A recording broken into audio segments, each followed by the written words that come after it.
Dan orang yang tidak dari ahli ilmu mukasafah, diminta untuk mengetahuinya saja, maka tidak sedikit yang beriman dengan gaib, yang tidak dapat diketahui dengan panca indera atau yang termasuk bahagian metafisika, dan membenarkannya, sampai dapat dipersaksikannya dengan percobaan. Pada hadits tersebut, bahwa hamba apabila berdiri pada solat, maka diangkat oleh Allah dinding, hijab, antara Allah dan hamba Allah. Ia menghadapi hamba Allah dengan wajah Allah. Dan berdirilah para malaikat dari sejak kedua bahunya sampai ke udara, bersyalat dengan syalatnya dan mengucapkan amin atas duanya. Bahwa orang yang mengerjakan solat itu, bertaburanlah ke atasnya kebajikan dari puncak langit sampai kepada belahan kepalanya. Dan menyerulah seorang penyeru, jikalau tahulah orang yang membisikkan segala isi hati ini dengan siapa ia membisikkan segala isi hati, niscaya ia tidak berpaling kepada yang lain. Bahwa pintu-pintu langit itu dibuka bagi orang-orang yang mengerjakan solat.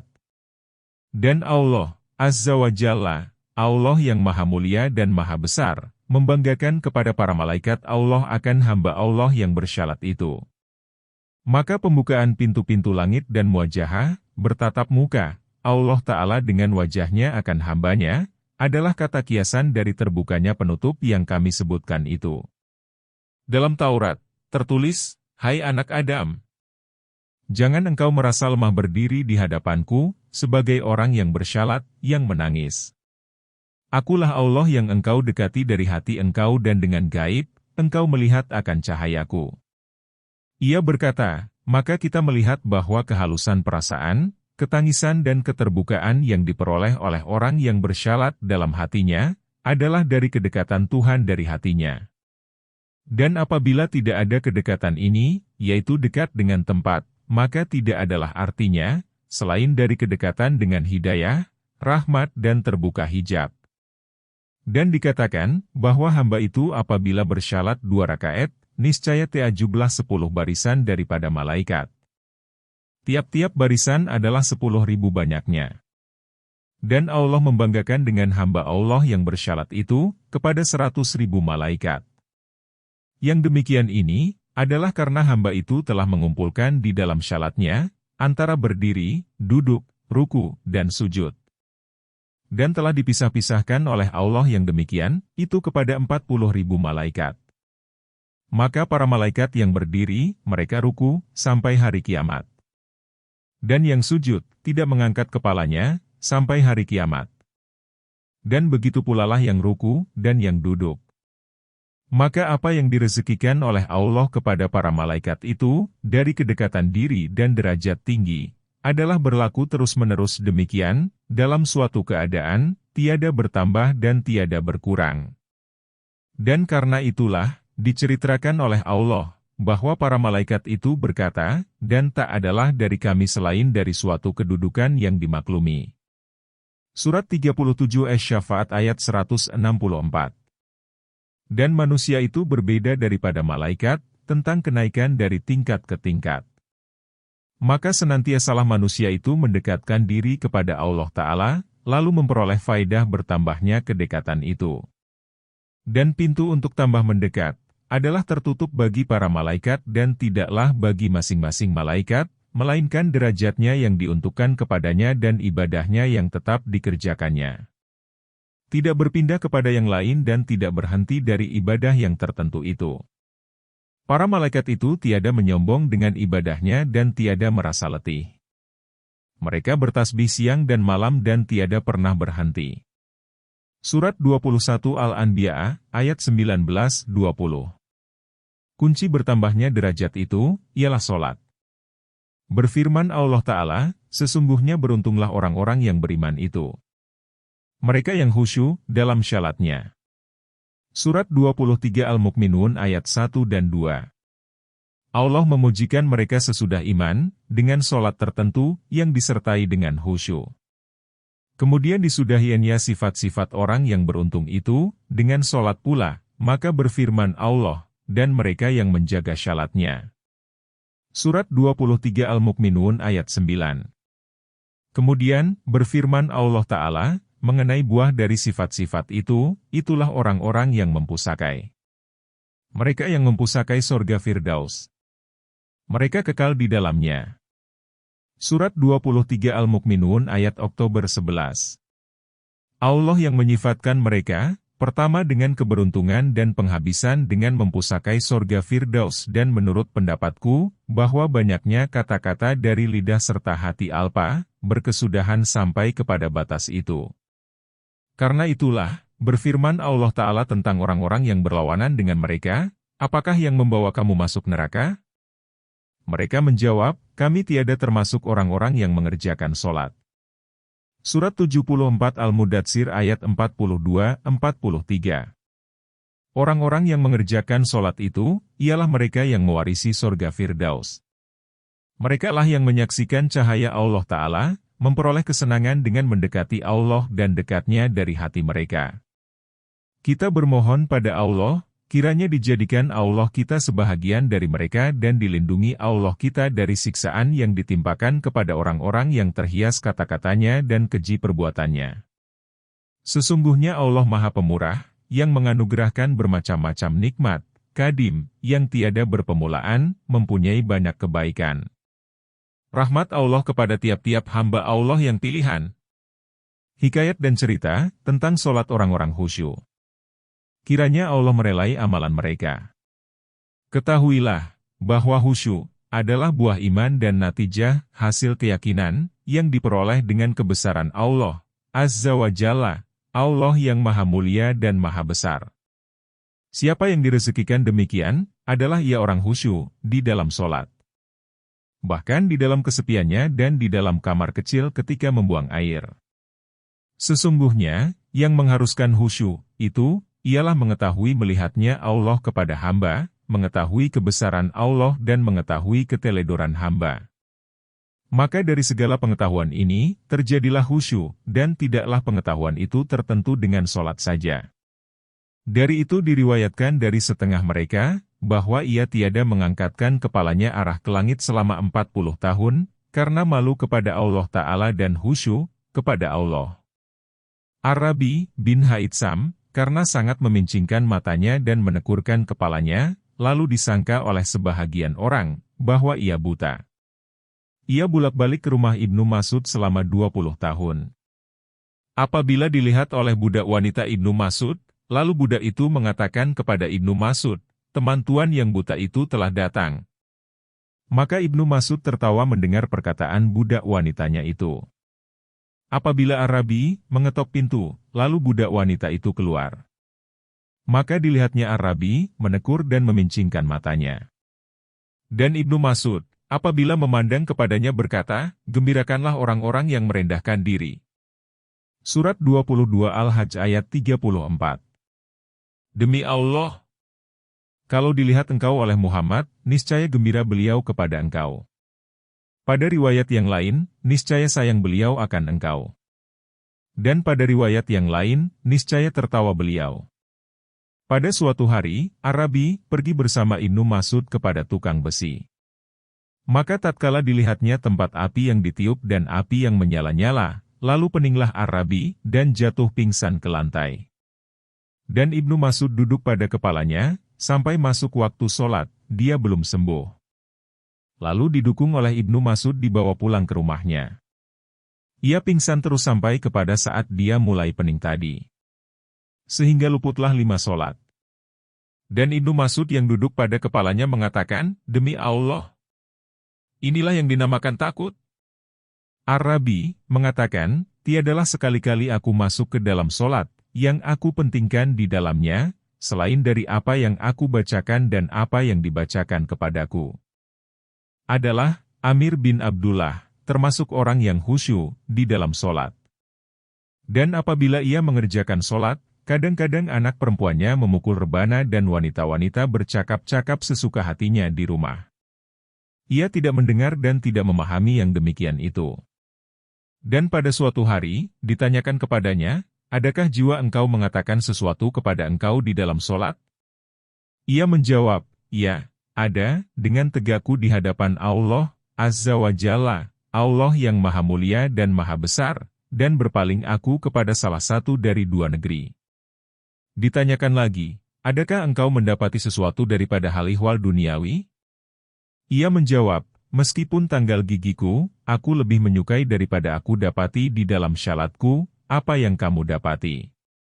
Dan adalah, Amir bin Abdullah mengatakan lagi, jikalau terbukalah tutup, niscaya tidaklah bertambah keyakinanku. Dan adalah Muslim bin Yasar, termasuk di antara orang yang khusyuk di dalam solat. Dan telah kami nukilkan dahulu, bahwa ia tiada merasa dengan jatuhnya tiang dalam masjid dan dia waktu itu di dalam solat. Dan ken Allah salah satu daripada anggota badan sebahagian mereka, yang memerlukan kepada dipotong. Dan pemotongan itu, tidak mungkin dilakukan. Maka ada yang mengatakan, bahwa kalau dia di dalam solat, niscaya tiada merasakan dengan apa yang dilakukan ke atas dirinya. Maka dipotonglah, ketika ia di dalam solat. Betapa sebahagian mereka bahwa solat itu dari akhirat. Apabila kita masuk ke dalamnya, maka kita telah keluar dari dunia. Ditanyakan kepada seorang khusyuk yang lain, adakah jiwamu membicarakan sesuatu tentang urusan duniawi di dalam solat?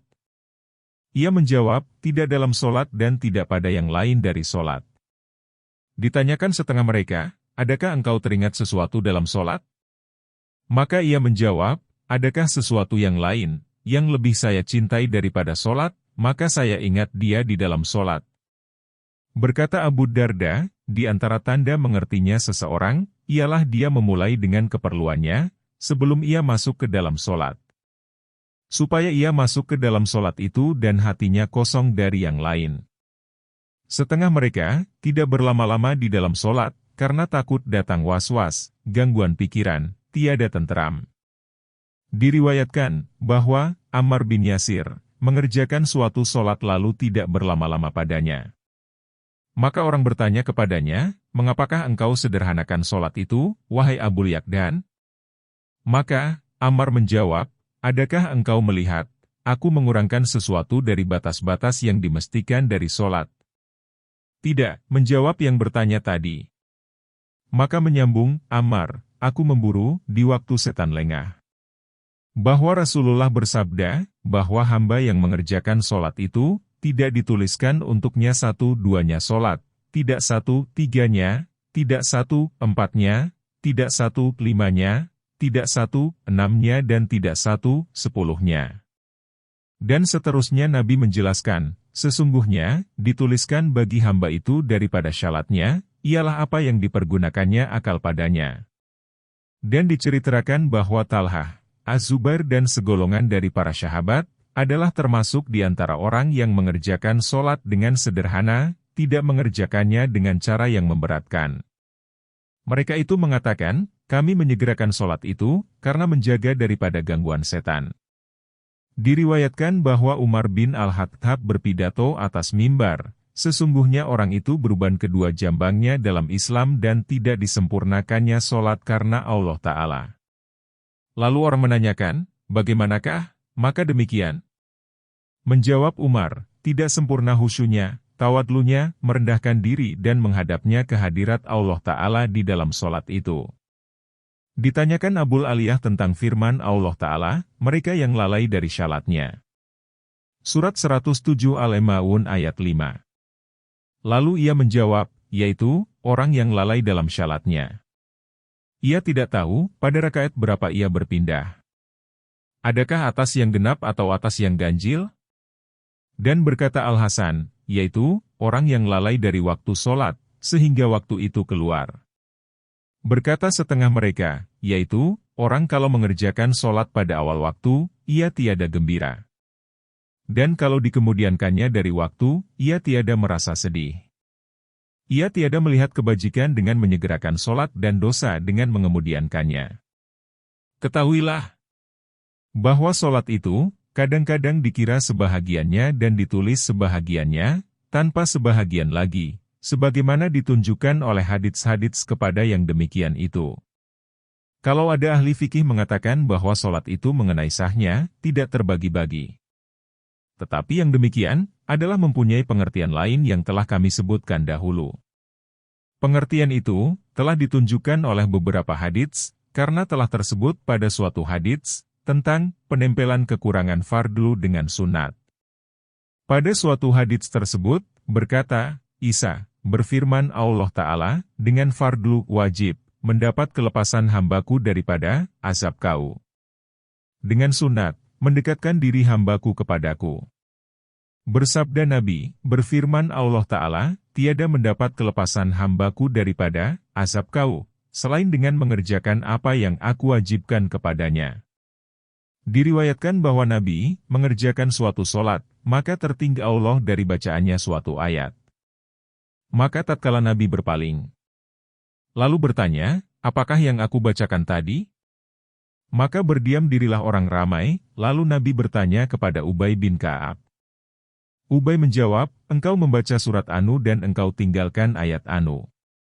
Kami tiada mengetahui, apakah ayat itu sudah dimansuhkan atau sudah diangkatkan? Maka menyahut Nabi, benar, engkau, wahai Ubay. Kemudian Nabi menghadap kepada orang yang banyak itu, seraya bersabda, bagaimanakah kiranya keadaan kaum yang mengerjakan syalatnya, menyempurnakan syafnya dan Nabi mereka berada di hadapan mereka? Mereka tiada tahu apa yang dibacakan Nabi mereka, kepada mereka dari kitab Tuhan. Ketahuilah bahwa Bani Israel telah berbuat demikian. Maka diwahyukan oleh Allah, Azza wa Jalla, Allah yang Maha Mulia dan Maha Besar, kepada Nabi mereka, yang artinya, katakanlah kepada kaummu, engkau hadirkan kepadaku badanmu, engkau berikan kepadaku lidahmu dan engkau jauhkan daripadaku hatimu. Adalah salah apa yang engkau kerjakan itu? Ini menunjukkan bahwa memperhatikan apa yang dibacakan imam dan memahaminya, adalah ganti daripada membacakan sendiri surat itu. Dan berkata setengah mereka, bahwa orang yang bersujud suatu sujud kepada Allah, adalah ia menghampirkan diri dengan sujud itu kepada Allah. Maka kalau dibagikan segala dosanya pada sujudnya itu kepada penduduk kotanya, niscaya binasalah mereka itu semuanya. Lalu orang bertanya, bagaimanakah terjadi yang demikian itu? Menjawab setengah mereka tadi, adalah orang itu sujud pada Allah, sedang hatinya memperhatikan kepada hawa nafsu dan menyaksikan yang salah, yang telah mempengaruhinya. Inilah sifat orang-orang yang khusyuk.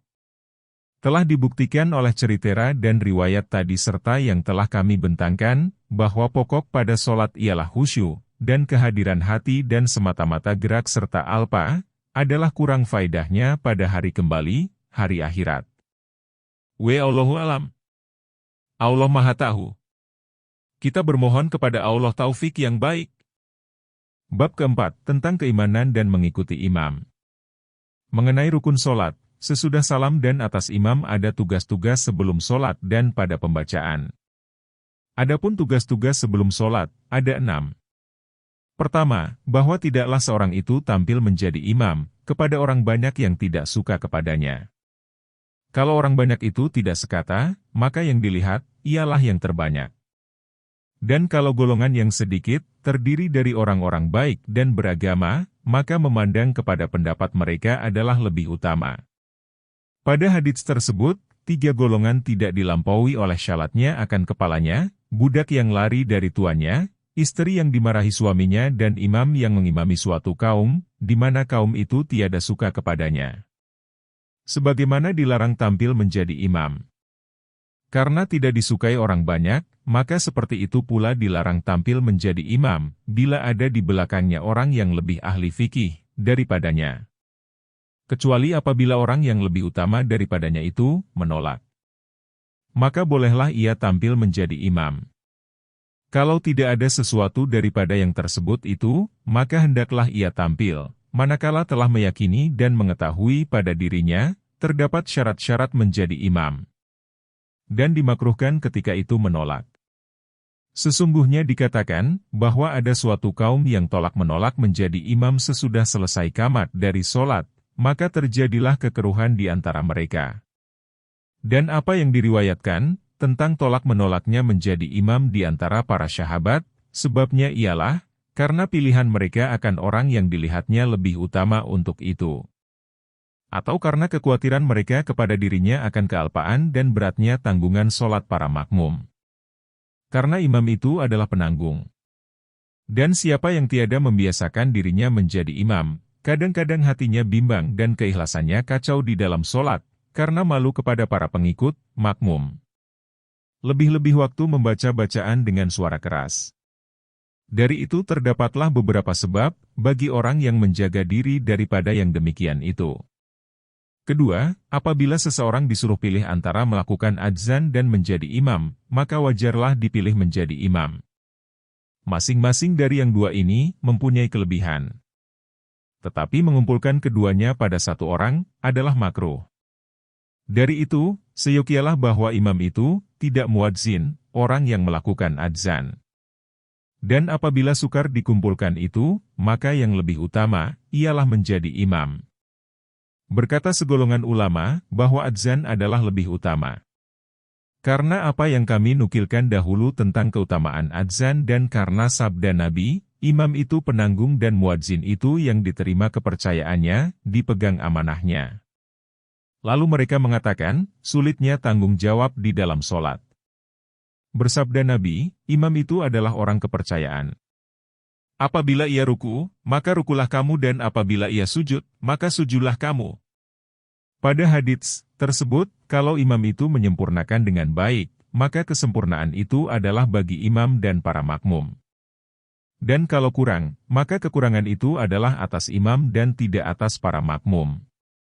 Dan karena Nabi berdoa, "Ya Allah, ya Tuhanku, berilah petunjuk kepada imam-imam sholat dan ampunilah orang-orang yang melakukan adzan." Ampunan adalah lebih utama dicari, karena petunjuk itu dimaksudkan untuk memperoleh ampunan.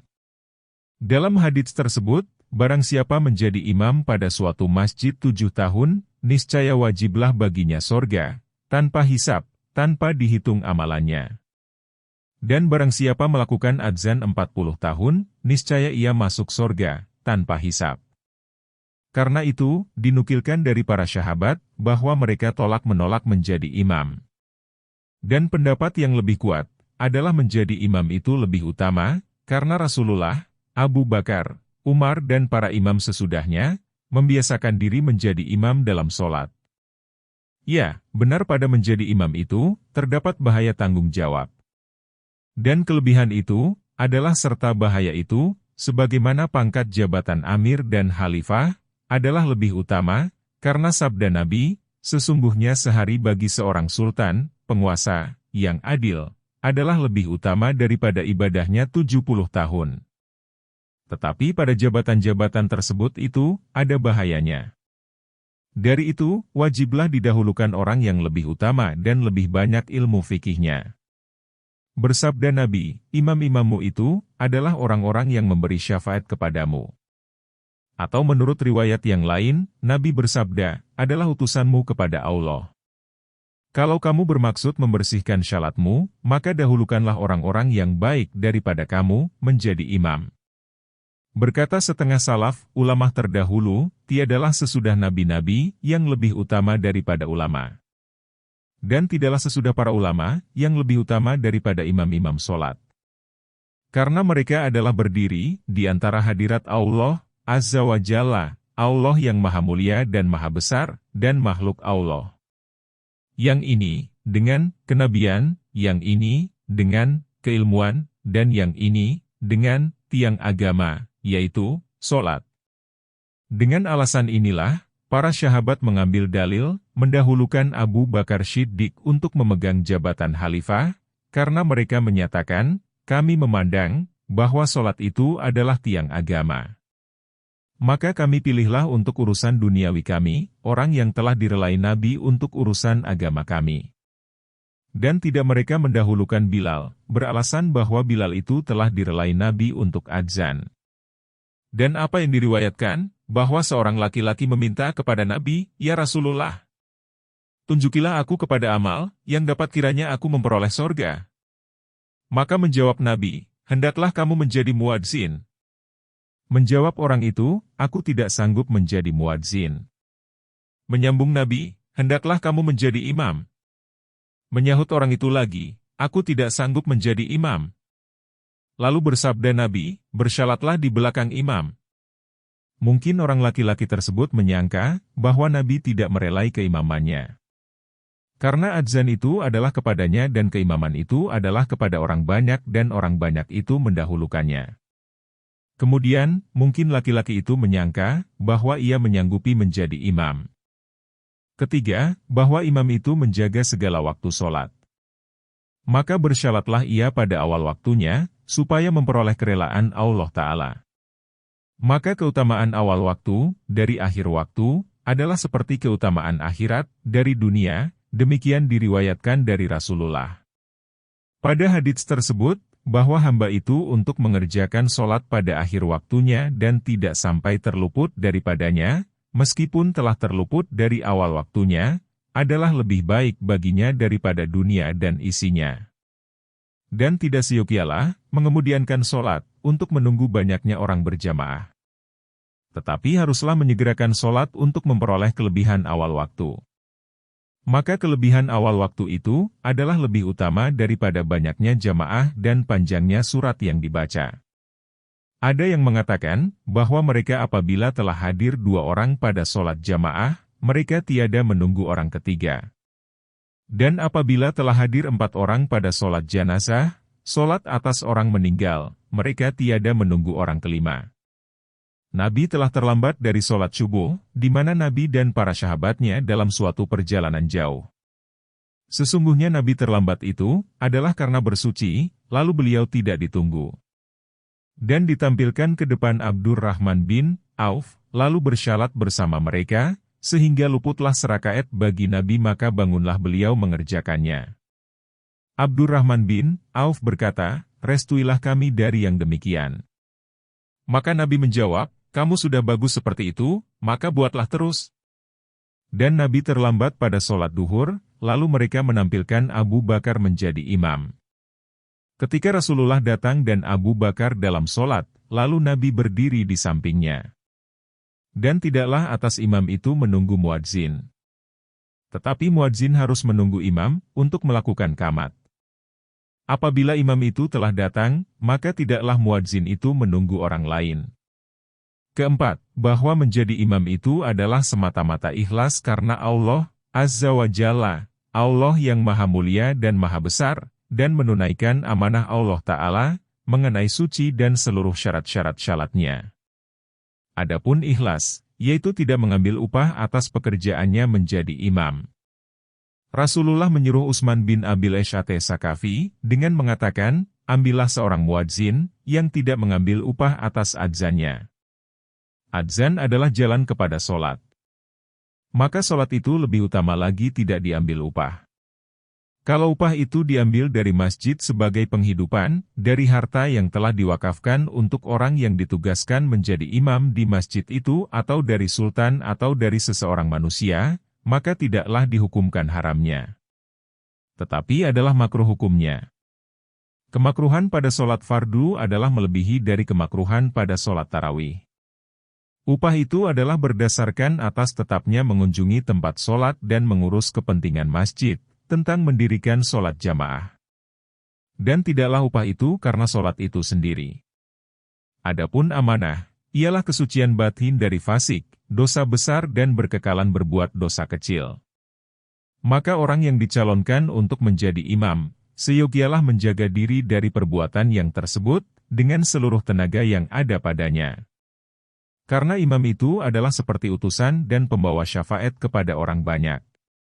Maka sepantasnya lah, dia orang yang terbaik daripada golongannya. Demikian pula, suci dahir daripada hadas dan najis, karena tidak ada yang memandangnya, selain ia sendiri kalau ia teringat kepada hadas, pada waktu sedang sholat atau keluar daripadanya angin, maka tidaklah wajar ia merasa malu. Tetapi diambilnyalah tangan orang yang berada dekatnya dan orang itu menggantikannya selaku imam. Sesungguhnya, Rasulullah teringat akan hadas besar, janabah waktu sedang sholat, lalu beliau gantikan orang lain menjadi imam dan beliau pergi mandi. Kemudian kembali lagi dan masuk dalam sholat. Berkata Sufyan, bersyalatlah di belakang tiap-tiap orang yang baik dan orang yang alim.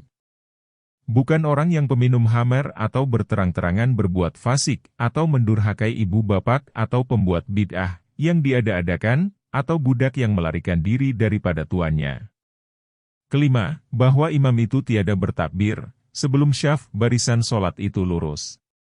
Maka hendaklah ia berpaling ke kanan dan ke kiri. Kalau dilihatnya ada yang belum beres, maka disuruhnya supaya dibereskan dengan meluruskan syaf. Ada yang mengatakan bahwa mereka membuat setentang dengan bahu-bahu dan merapatkan di antara tumit-tumit. Dan imam itu tidak bertakbir sebelum selesai muadzin daripada qamat. Dan muadzin itu mengemudiankan qamat daripada adzan, sekedar selesai persiapan orang yang banyak untuk sholat. Pada hadits tersebut, hendaklah muadzin itu berhenti di antara adzan dan qamat, sekedar selesailah orang makan dari makanannya dan orang membuang air dari hajatnya.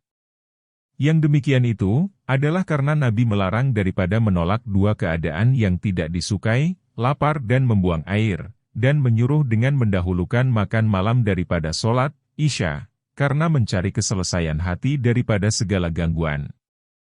Keenam, bahwa imam itu meninggikan suaranya dengan takbiratul ihram dan takbir-takbir yang lain. Dan makmum itu tidak meninggikan suaranya, selain sekedar didengar oleh dirinya sendiri.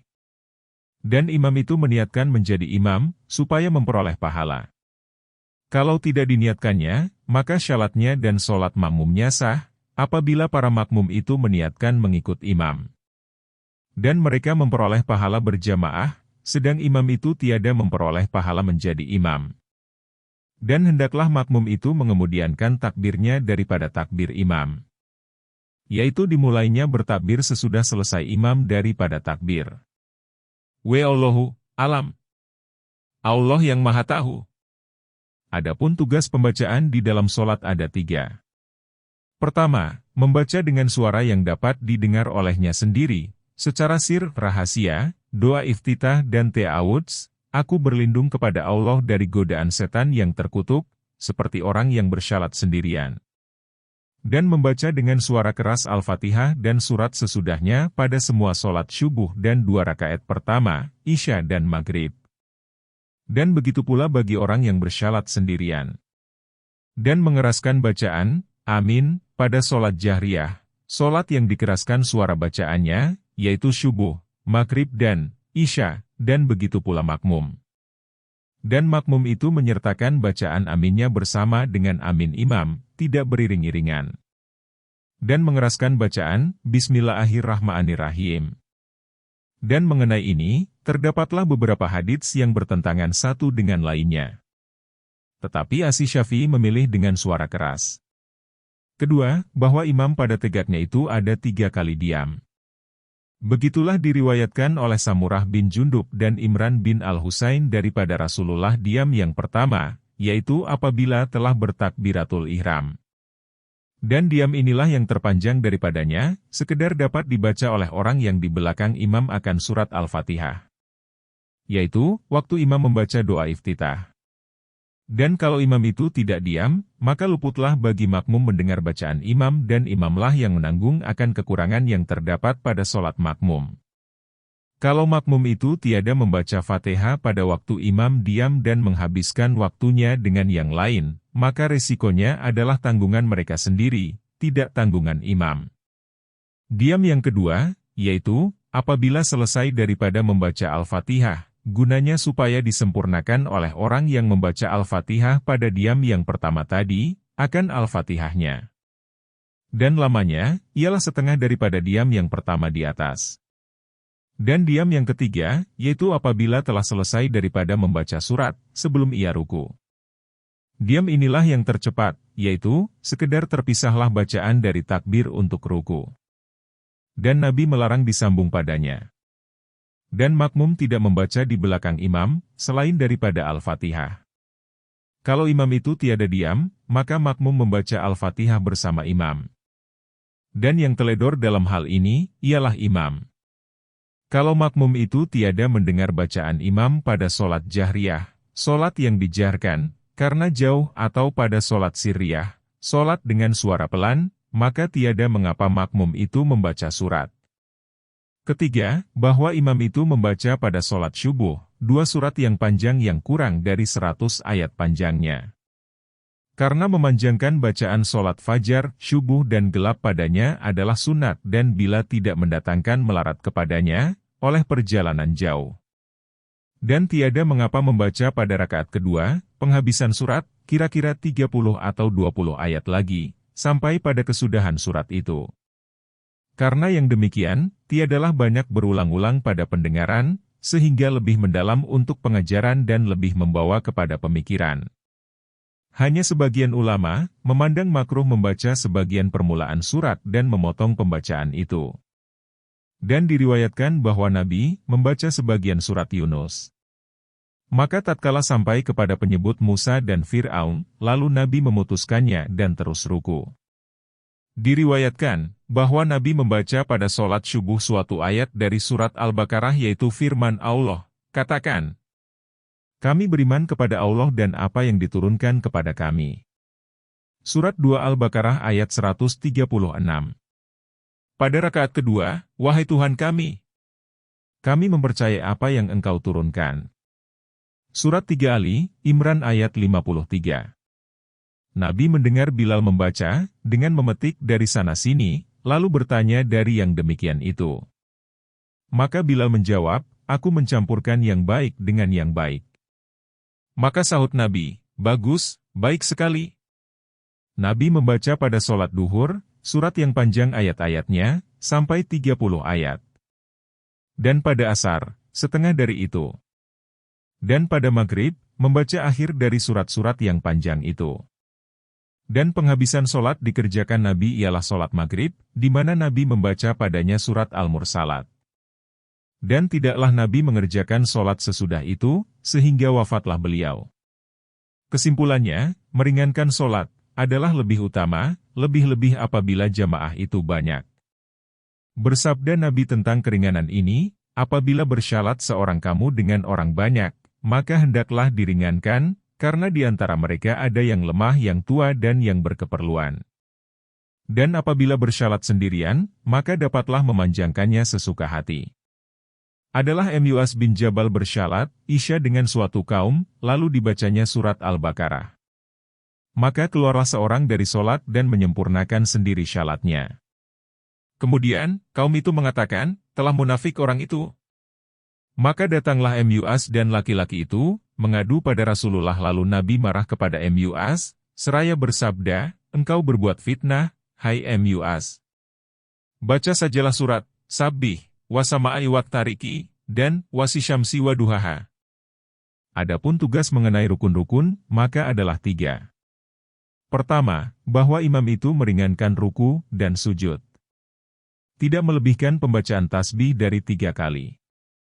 Diriwayatkan dari Anas, bahwa ia berkata, "Tidaklah aku melihat solat yang lebih ringan dan sempurna daripada solat Rasulullah." Ya benar, diriwayatkan pula bahwa Anas bin Malik tatkala mengerjakan solat di belakang Umar bin Abdul Aziz. Ketika itu Umar bin Abdul Aziz menjadi Amir Madinah, mengatakan, "Belum pernah aku bersyalat di belakang seseorang yang lebih menyerupai syalatnya dengan solat Rasulullah daripada pemuda ini." Kemudian Anas meneruskan, "Kami membaca tasbih di belakangnya 10-10. Dan diriwayatkan secara tidak terperinci, bahwa para sahabat itu, berkata, adalah kami membaca tasbih di belakang Rasulullah pada ruku, dan sujud 10-10. Adalah yang demikian itu, membaca tasbih 10-10, baik, tetapi membaca 3 kali, apabila jamaah itu banyak, adalah lebih baik. Apabila tiada hadir pada sholat jamaah, kecuali orang-orang yang menyerahkan seluruh waktunya untuk agama, maka tidak mengapa membaca tasbih 10 kali. Inilah cara menghimpunkan di antara riwayat-riwayat yang berbeda-beda itu. Dan seyogialah, imam membaca ketika mengangkatkan kepalanya dari ruku, Samiallahu liman hamidah, didengar Allah akan siapa yang memujikan Allah. Kedua, mengenai makmum. Seyogialah ia tiada menyamai imam pada ruku dan sujud, tetapi mengemudiankan daripadanya. Maka ia tiada turun kepada sujud, kecuali apabila telah sampai dahi imam kepada tempat sujud. Begitulah para sahabat mengikuti Rasulullah dan tiada turun kepada ruku, sehingga imam itu sudah lurus badannya pada ruku. Ada yang mengatakan, bahwa manusia itu keluar dari solat, terdiri daripada 3 kelompok, sekelompok dengan 25 solat, yaitu, mereka yang bertakbir dan ruku, sesudah imam, sekelompok dengan satu solat, yaitu mereka yang menyamai dengan imam, dan sekelompok lagi dengan tanpa solat, yaitu mereka yang mendahului imam. Berbeda pendapat para ulama tentang imam di dalam ruku, apabila ia menunggu orang yang akan masuk ke dalam solat, supaya memperoleh keutamaan jamaah dan mendapat rakaat itu, bahwa yang lebih utama, menunggu yang demikian tadi, secara ikhlas, tiada mengapa, boleh, asal tiada tampak berlebih kurang bagi orang-orang yang datang kepada solat itu. Sebab hak mereka dijaga dengan meninggalkan berpanjang-panjang yang membawa kemelaratan kepada mereka.